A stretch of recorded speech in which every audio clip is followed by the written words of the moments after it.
Fala galera, eu sou o Moa e depois de muita confusão e decisões aí de última hora para esse quarto final de semana de Fórmula 1 de 2023, a gente teve hoje na sexta-feira a classificação pro GP de domingo, GP do Azerbaijão. Então, vamos nesse episódio aqui falar tudo o que aconteceu nesse quali. Então, bora lá!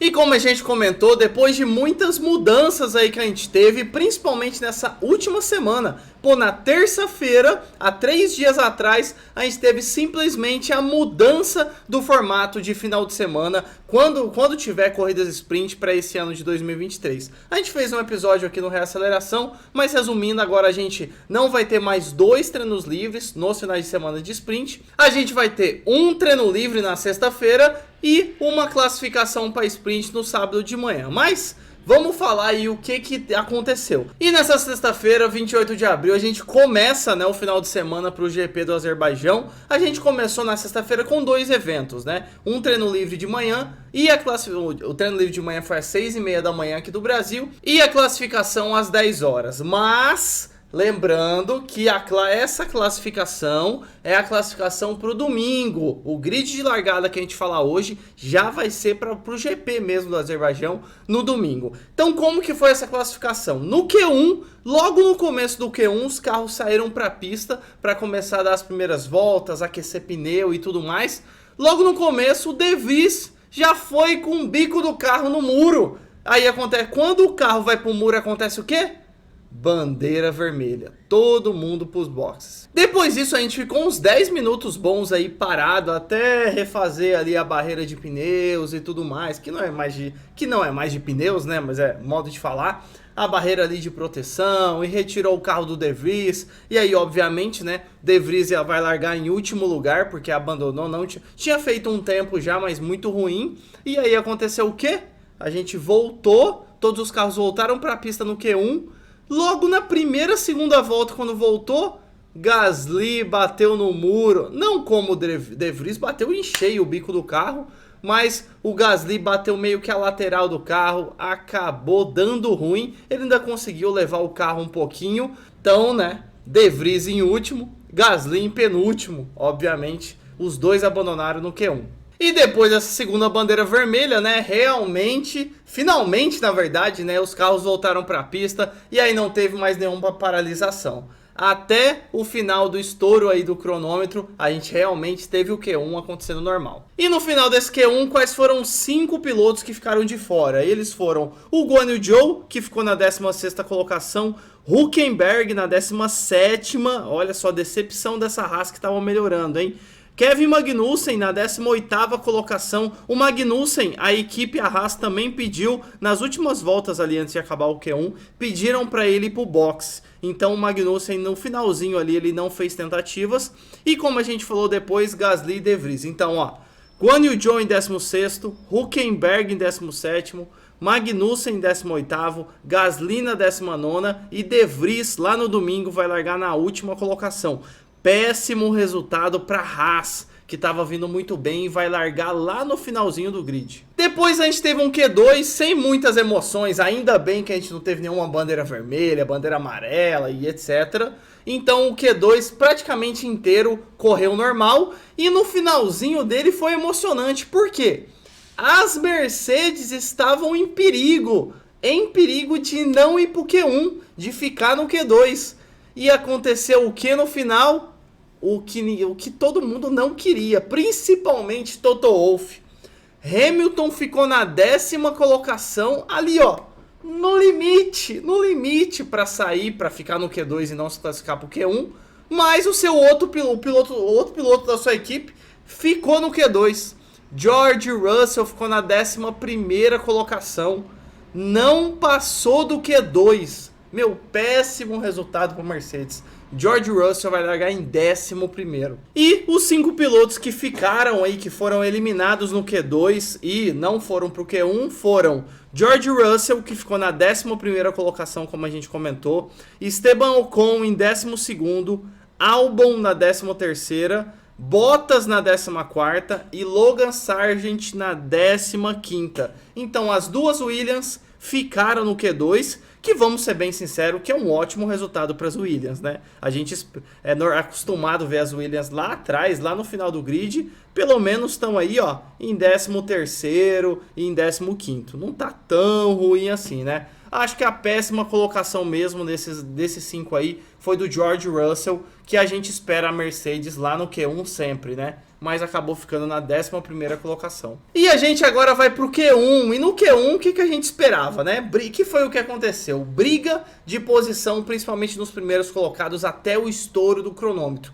Só que a gente teve um problema, lembra que a Aston Martin, você que está acompanhando reaceleração, está acompanhando os GPs da Fórmula 1, a Aston Martin está evoluindo muito. Pô, jovem Alonso já teve 3 pódios nas 3 primeiras corridas, o Stroll também teve ótimas posições, não conseguiu um pódio, mas teve ótimas posições ali. E aconteceu o quê? No comecinho do Q1, o sistema ali de acionamento do DRS dos carros da Aston Martin deu ruim. E aí eles não conseguiram abrir a asa na zona de DRS.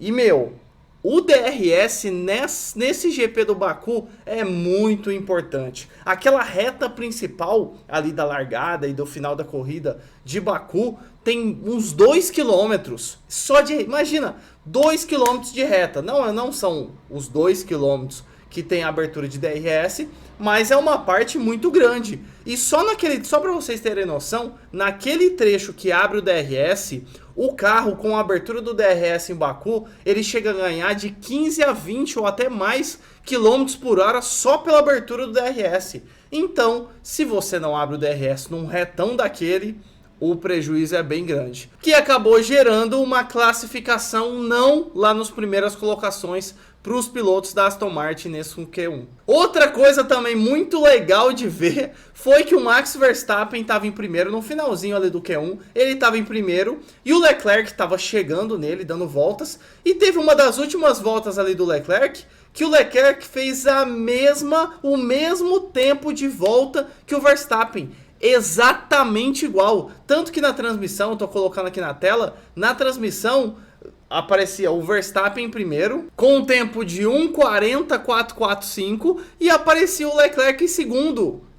Aí, geralmente, na Fórmula 1 eles mostram o mais ali para os próximos pilotos no quali, e o mais do Leclerc estava mais 0.000. Aí você olhava e falava, ué, por que ele tá o mesmo tempo? Por que está de 0? Aquilo ali quer dizer que até nos milésimos o Leclerc fez exatamente o mesmo tempo que o Verstappen. Como o Verstappen tinha feito antes, no desempate ali, ele ficou na primeira colocação. Mas isso ia mudar. Porque na última volta, Verstappen manteve ali a primeira colocação, mas Leclerc ultrapassou ele e fez a pole position. Leclerc, que é o único piloto nesse GP do Azerbaijão que tem 3 poles e as 3 poles seguidas. Leclerc fez pole em 2021, 2022 e agora ele fecha a terceira em 2023. E de quebra, o Leclerc bateu o recorde de tempo de volta na pole position para o GP do Azerbaijão. O recorde era do Bottas em 2019 com a Mercedes, de 1:40.495, e agora o Leclerc tirou 2 décimos aí. Agora ele fez o tempo de 1:40.203. Bottas 495, Leclerc 203. Mais de quase 3 décimos aí o Leclerc tirou do tempo do Valtteri Bottas. E é uma grande vitória para a Ferrari, né? Para o Leclerc e para a Ferrari essa pole position. A Ferrari que teve um comento, pô, o Leclerc, das 3 corridas que a gente teve até agora, o Leclerc abandonou 2, só completou uma corrida. Então, um começo difícil para a Ferrari, principalmente para o Leclerc. Pô, já fazer uma pole position agora já dá uma animada, né? Uma animada muito grande. Um comentário que eu quero fazer, né? Já vou dar uma prévia aqui, a gente já vai falar disso, mas os 3 primeiros pilotos no grid de largada no domingo vão ser Leclerc em primeiro, Max Verstappen em segundo e Sérgio Pérez na terceira colocação. Então a Ferrari e 2 Red Bulls ali atrás. Mas uma coisa que eu queria dizer é o Max Verstappen. Às vezes parece que ele tem uma dupla personalidade, porque é muito engraçado. Não sei se você já percebeu isso nas transmissões. Presta atenção no do Verstappen. Se ele faz a pole position, é o primeiro do treino, ou ele ganha corrida, ou seja, em qualquer evento da Fórmula 1 que o Max Verstappen está em primeiro, Quando acaba esse evento, ele tá todo feliz, todo sorridente, todo amigão de todo mundo, brinca com os outros pilotos, faz brincadeira nas entrevistas, ó, sorriso, ó, daqui a aqui. Tá todo feliz. Mas se o Verstappen chega em segundo, ó, eu nem tô falando se ele chegar em quinto, sexto, lá pra trás. Não, se ele chega em segundo em qualquer evento da Fórmula 1, seja no treino, na classificação, na corrida, na sprint, qualquer coisa. Se ele chega em segundo, ele parece que vira outra pessoa. Ele fecha a cara, não cumprimenta ninguém, dá entrevista de cara fechada e ele fica na bad totalmente. Meu, é engraçado porque parecem pessoas totalmente diferentes, personalidades totalmente diferentes. Então, só queria ressaltar porque aconteceu isso de novo, né? O Leclerc foi em primeiro, o Verstappen em segundo. Você vai ver o Verstappen, é outra pessoa. Fechado, cumprimentando ninguém, não tá nem aí com todo mundo. Tudo bem que tem a competitividade, mas, pô, precisa ser assim também, né, Verstappen? E pra gente fechar aqui, vamos falar como que ficou o grid de largada, como vai ficar pro domingo, hein, pessoal? Lembrando que é o grid de largada pro GP domingo. Em primeiro lugar, como a gente falou, Leclerc na pole position com 1:40.203, batendo o recorde de Baku lá no Azerbaijão. Segundo lugar, Verstappen com um décimo só atrás dele. Depois, Sérgio Pérez com 2 décimos atrás. Em quarto lugar, Carlos Sainz. Então, ó, nas duas primeiras fileiras a gente vai ter Ferrari e Red Bull. Depois a gente tem o Lewis Hamilton com um ótimo resultado. É lógico que comparado ao seu companheiro de equipe, né? Lewis Hamilton vai largar em quinto lugar. Depois a gente tem os carros, né, da Aston Martin. Lembra que a gente falou do DRS? Então, Fernando Alonso ficou em sexto. Depois o Lance Stroll ficou só na nona colocação. Então, sexto e nono colocação para Aston Martin com aquele programa de DRS. Depois, lá em sétimo lugar, a gente tem Lando Norris. Ótimo resultado para a McLaren. Ótimo resultado para a McLaren. Você que acompanha aqui o Reaceleração e a Fórmula 1 sabe que o Lando Norris e a McLaren em si vem tendo um começo, né, de temporada bem triste, bem difícil, mas um ótimo resultado para a McLaren. E já vou emendar, viu? Porque o Norris ficou em sétimo e o Piastri ficou na 10ª colocação. Então olha só, a McLaren, que estava tendo um começo terrível de campeonato, vai largar em sétimo e décimo. Muito bom. E para fechar aqui, o único que eu não falei dos 10 primeiros, Yuki Tsunoda, porque na hora daquela batida lá do De Vries, não sei você, mas eu achei que tinha sido o Tsunoda, né, por força, só pelo costume, porque o Tsunoda sempre faz essas batidas nada a ver, essas... Nossa senhora, ele é engraçado demais. Mas foi o De Vries, não foi o Tsunoda. Ótimo resultado para o Tsunoda, para essa AlphaTauri, que não engatou ainda nesse começo de campeonato. Depois, aí do 11º ao 20º, a gente já falou, né, naquelas eliminações do Q2 e nas eliminações do Q3. Então foi essa classificação. O que eu achei? Como a gente comentou um pouco ali, pô, Aston Martin ficou um pouco atrás comparado às outras classificações. Foi pela questão do DRS, sinal de alerta para Mercedes. O Hamilton deu uma entrevista depois falando que isso é o máximo que ele está tirando do carro, ou seja, uma 5ª colocação. Tá atrás das Ferrari, tava atrás, né? A Mercedes estava atrás da Red Bull e da Aston Martin. A Aston Martin teve esse problema no DRS, mas agora tá atrás da Ferrari também, porque as duas Ferraris chegaram na frente. Então, meu, a vida da Mercedes, e fora o Russell que tá em 11º, né? A vida da Mercedes tá difícil demais. Um outro detalhe que a gente comentou é a McLaren, né? Ótima classificação da McLaren. 7º e 10º lugar para Norris e o Piastri. Ótima, ótima, ótima. E uma coisa ruim que eu também posso citar aqui é a Haas, né? Que vai largar lá no final do pelotão. A Haas que tava vindo numa atoada muito boa, vai largar lá de trás. A gente sabe que na corrida é diferente, né? Mas largar lá de trás nunca é bom. Então, e fora as duas, né, tem o Gasly, que estava tendo um começo de campeonato muito bom, vai largar lá de penúltimo.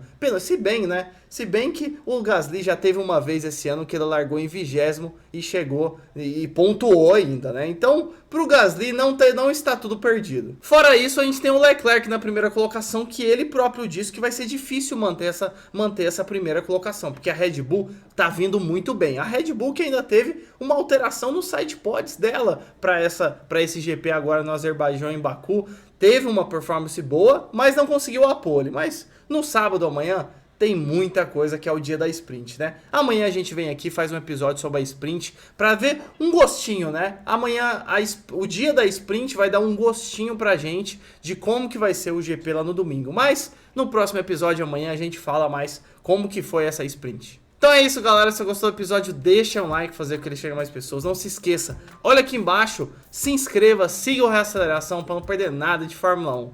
Então é isso, valeu, falou!